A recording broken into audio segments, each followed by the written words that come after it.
అందరికీ నమస్తే అండి. అంబటి రాంబాబుకి ఒక్కొక్కరు ఏం ఎలివేషన్లు ఇస్తున్నారంటే, నిన్న జడా శ్రవణ్ కుమార్, అలాగే మార్గాని భరత్, తమ్మినేని సీతారాం వీళ్ళ ముగ్గురు కూడా అంబటి రాంబాబుని కలిసి వచ్చి బయటని ప్రెస్ మీట్ పెట్టి, ఆ ప్రెస్ మీట్లో అంబటి రాంబాబు భజన ఎక్కువైపోయిందండి. అంబటి రాంబాబు పెద్ద తోపు తురుము కాను, పెద్ద మొగ్గుడండి. మొన్న జైల్లో ఏకంగా పుష్ప స్టైల్లో ఇలా అనేసాడండి. అలా అనగానే రాష్ట్రం మొత్తం షేక్ అయిపోయిందంటే, ఊగిపోయిందండి అటు ఇటును. అసలు అలాంటి వ్యక్తిని, అంత గుండె ధైర్యం కలిగిన వ్యక్తిని మన ఈ రాష్ట్రంలో ఎక్కడన్నా చూడగలుగుతామా? లాకొడక అన్నా తప్పులేదట వీళ్ళకి, అనొచ్చట అనేసి క్షమాపణ చెప్పేశాడు కదా, అయిపోయింది కదా అని మాట్లాడతాడు ఎవరో జడా శ్రవణ్ కుమార్. మరి నువ్వు జడ్జిగా ఎలా పనిచేసావు మాకు అర్థం కావట్లా. నేను 10 సార్లు నిన్ను ఒక బూతుమాట తిట్టేసి మళ్ళీ క్షమాపణ చెప్పేసి, మళ్ళీ బూతుమాట తిట్టేసి మళ్ళీ క్షమాపణ చెప్పేస్తే అయిపోద్దా? ఏమో మీరు మళ్ళీ ఏమన్నా అంటే మళ్ళీ ఎడుతారు, మళ్ళీ ఇక మమ్మల్ని అలా అన్నారని చెప్పేసి అని. ఒకసారి ఏమన్నా మాట్లాడుతున్నారు వినిపిస్తా చూడండి. డాక్టర్ బిఆర్ అంబేద్కర్ గారు ఒక మాట చెప్పారు, నాకు చెప్పారు. ప్రభుత్వాలు మారుతూ ఉంటాయి, బట్ ప్రజాస్వామ్యం మాత్రం చరిత్రలో నిలిచిపోతూ ఉంటుంది. అవును, ప్రజాస్వామ్యం అంటే డెమోక్రసీయే. ప్రభుత్వాలు మారుతూ ఉంటాయి, ప్రభుత్వ పాలసీలు మారుతూ ఉంటాయి, బట్ రాజ్యాంగం మాత్రం ఎప్పటికీ మారకూడదు. రాజ్యాంగంలో హక్కులు మాత్రం ఎప్పటికీ మారకూడదు. రాజ్యాంగంలో బుద్ధులు తిట్టేమని లేదు. నీకు తెలుసో తెలీదో, నీకు తెలిసే ఉంటుంది కదా. రాజ్యాంగంలోని ఎవరిని పడితే వాళ్ళని, ఏది పడితే అది, ఎలా పడితే అలాగా, అందులోనూ ఒక మాజీ మంత్రి అయ్యి ఉండి ఒక ముఖ్యమంత్రి గారిని ఉద్దేశించి ఎట్టా పడితే అట్టా తిట్టామని చెప్పేసి రాజ్యాంగంలో లేదు. ఎందుకు ఇక్కడికి వచ్చి పెద్ద పెద్ద ముద్రమాటలు కాకపోతేనే రాజ్యాంగం దాకా వెళ్ళిపోతాడు. అంబటి రాంబాబు లాంటి పోరంబోకన కొడుకుల కోసం రాజ్యాంగం దాకా వెళ్ళిపోయాడు ఏకంగా. మరి మిమ్మల్ని ఏమనాలో మాకు అర్థం కావట్లా. ఈరోజు మాజీ మంత్రి గారిని, ఆయన మాజీ మంత్రినే కాదు, మా న్యాయవాద వృత్తిలో ఉన్నటువంటి ఒక సహ న్యాయవాదిగా కూడా, ఒక న్యాయవాదికే రక్షణ లేని, ఒక న్యాయవాదికే హక్కులు లేని ఈ రాజ్యాంగంలో న్యాయవాది అనమాక నువ్వు. అంబటి రాంబాబుని న్యాయవాది అని చెప్పేసి అన్నమాకు దరిద్రం కూడాను.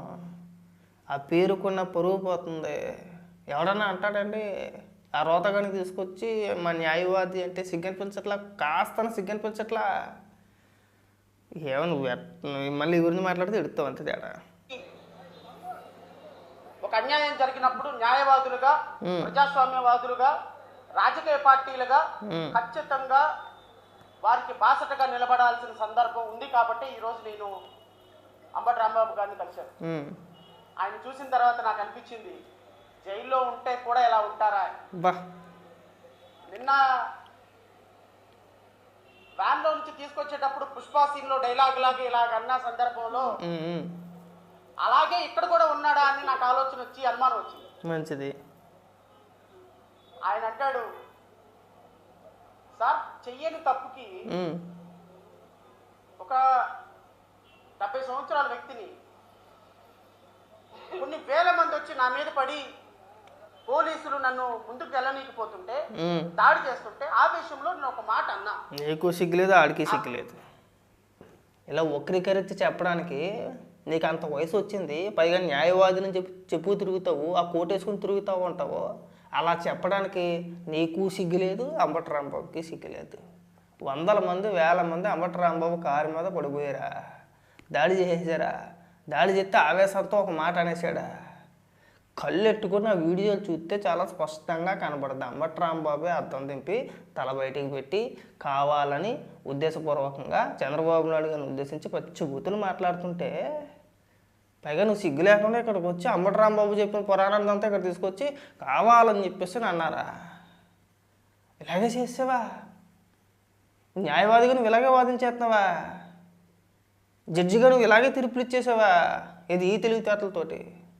అయ్య బాబా, నువ్వు రాజీనామా చేసి మంచి పని చేశారని మీరు. లేకపోతే ఎంతమంది అమాయకులు బలైపోతారో మీ చేతుల్లో కనుక నిజంగా మీరు జడ్జిగా ఉండుంటే కనుక ఇవాళ మీ దెబ్బకే ఎంతోమంది అమాయకులు బలైపోదురండి. మీ తెలివితేటలు మాకు అర్థమైపోవట్లేదా?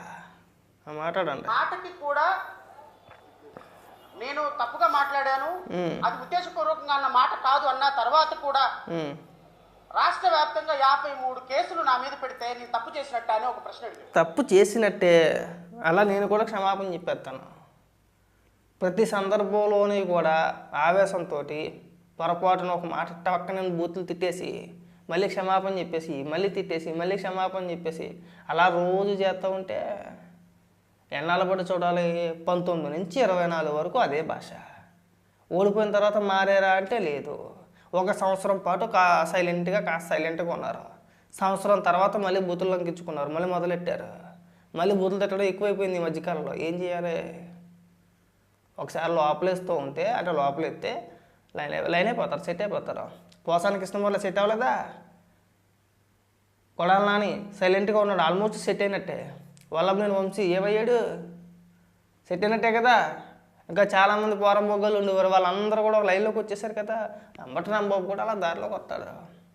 ఇంకోసారి బూతులు మాట్లాడాలన్నా లాకొడక అనాలన్నా పోసుకోవాలి. ఇలాంటి వాళ్ళు వెళ్ళి సగం తెలుసుకొని ఇక్కడికి వచ్చి అంబటి రాంబాబు ఎంత గొప్ప వ్యక్తో మీ ఇంట్లో చెప్పుకున్న విషయాలన్నీ కూడా. అంబటి రాంబాబు గొప్పతనం గురించి, ఆయన మంచితనం గురించి, ఆయన విలువల గురించి, ఆయన ఎంత పెద్ద పురుషుడో అవన్నీ కూడా, ఆ గొప్పతనం అన్నీ కూడా మీ సహచరులకి, మీ అనుచరులకి, మీకు ఎవరైనా దగ్గర బంధువులు ఎవరైనా ఉంటే వాళ్ళకే చక్కగా కూర్చోబెట్టి గతంలో అంబటి రాంబాబు అనే వ్యక్తి ఉండేవాడమ్మా, అప్పుడు మంచి వీరుడు, ఇలాంటివన్నీ చెప్తే వాళ్ళు కూడా తెలుసుకోవాలన్న ప్రయత్నంలో గూగుల్ ఎతుకుతారు కదా.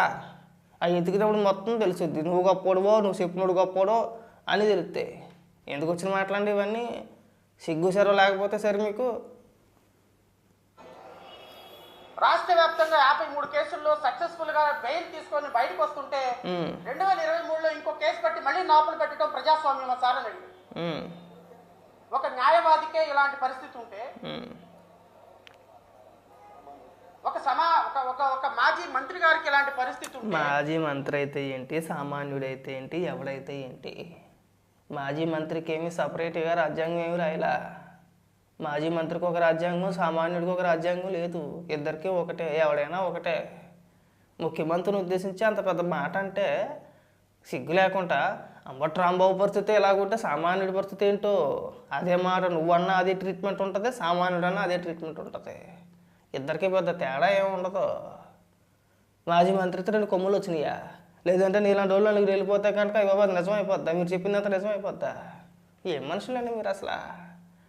పది అక్కడికి వెళ్ళి అంబటి రాంబాబు భోజన నాకు అదే ఆశ్చర్యం వేస్తుంది. వీళ్ళు పరామర్శకి వెళ్ళారు, అంబటి రాంబాబుని పొగడతానికి వెళ్తున్నారు. మీడియా ముందుకు రాగానే భజన తెగ భజన చేస్తున్నారు. అంత భజన విపరీతంగా భజన చేయాల్సిన అవసరం లేదండి. మీరు ఇది బాగా గుర్తుపెట్టుకుంటే బాగుంటుంది.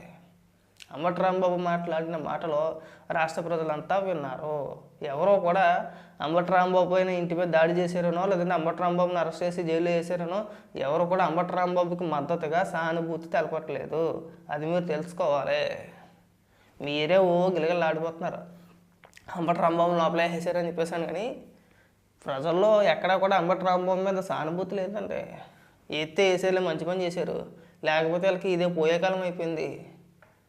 ప్రతి ఒక్కడు రావడం, లకారాలతో తిట్టేయడం, వెళ్ళిపోవడం, ఏమీ చేయలేరులే, ఏమీ చేయట్లేదే. అయినా నాకు తెలియక అడుగుతా, అంబటి రాంబాబుకి లేని బాధ మీకెందుకండి? అంబటి రాంబాబు ఏమన్నాడు ఆ రోజు మాట్లాడిన తర్వాత కూడా? పెట్టుకుంటే పెట్టుకో కేసు, నేను లోపలికి వెళ్తా, నేను జైల్లో ఉంటా, నాకేం ఇబ్బంది లేదన్నాడు కదా. మరి మీరెందుకు వెళ్ళిపోతున్నాడు? అలాంటి వ్యక్తి అలా చెప్పాడు కదా. కేసులు పెట్టుకున్నా పర్లేదు, నేను లోపల వేసుకున్నా పర్వాలేదు అన్నాడు కదా. నా కుక్క కూడా భయపడదు అన్నాడు కదా. మరి అదేంటిది? లోపలికి వెళ్ళిన తర్వాత మీరు మీతో పాటు నన్నే అరెస్ట్ చేశారండి, నన్నే ఇబ్బంది పెట్టేస్తున్నారండి అని ఎడుతాడా? సిగ్గునికి వచ్చట్లా? చెప్పబోయేవా బయటకు వచ్చి? అంబటి రాంబాబు లోపల ఎడుతున్నాడు, ఓ పక్క పొగుడుతున్నాడు, ఇంకో పక్క ఎడుతున్నాడు. అంటే మీరు చెప్పే మాటలన్నమాట. నేనేం తప్పు చేయలేదండి, ఇలా అన్నానండి, పెద్ద వీరుడండి అని చెబుతూనే నాలాంటి వ్యక్తినే లోపల వేసారండి, నేను తప్పు చేశాను అని చెప్పేసి ఎడుతున్నాడు అని చెప్పి మాట్లాడుతున్నాడు. సిగ్గు శరం లేదు మీకు అసలు. ఒక న్యాయవాదివి, పైగా అందులోనే ఒక మాజీ జడ్జివి. ఎందుకు ఉన్న పేరు పోగొట్టుకోవాలి? ఎందుకు ఉన్న విలువలు పోగొట్టుకోవాలి? అసలు మీరు ఎందుకు వెళ్ళారు పరామర్శకి? వాళ్ళ కుటుంబ సభ్యులు పరామర్శించారంటే అదొక అందం ఉంది, పర్వాలేదు. అంబటి రాంబాబుని పరామర్శించి అంబటి రాంబాబుని పోగొట్టడం అంటే అర్థం కావట్లా. మీరు దయచేసి ఉన్న పేరు విలువలు పోగొట్టుకోమాకండి. ఉన్నాయని చెప్పి నేను అన్నాను, మీరు అనుకుంటారు ఎంతో కొంత ఉండే ఉంటుంది కదా. దయచేసి వద్దండి, ఇలాంటి ప్రయత్నాలు చేయమాకండి. మీరు ఎవరిని పరామర్శించిన అడిగినా బాగుండేదేమో, అంబటి రాంబాబుని కాకుండా. మీరు రాజకీయంగా బోల్డ్ విమర్శలు చేస్తారు, అవి కాదనట్లేదు దానికి. కానీ అలాంటి దిక్కుమాలోడికి మీరు సమర్థించడం అనేది అంత పెద్దగా ఇది అనిపించలే. అది బాగా గుర్తుపెట్టుకుంటే బాగుంటుంది.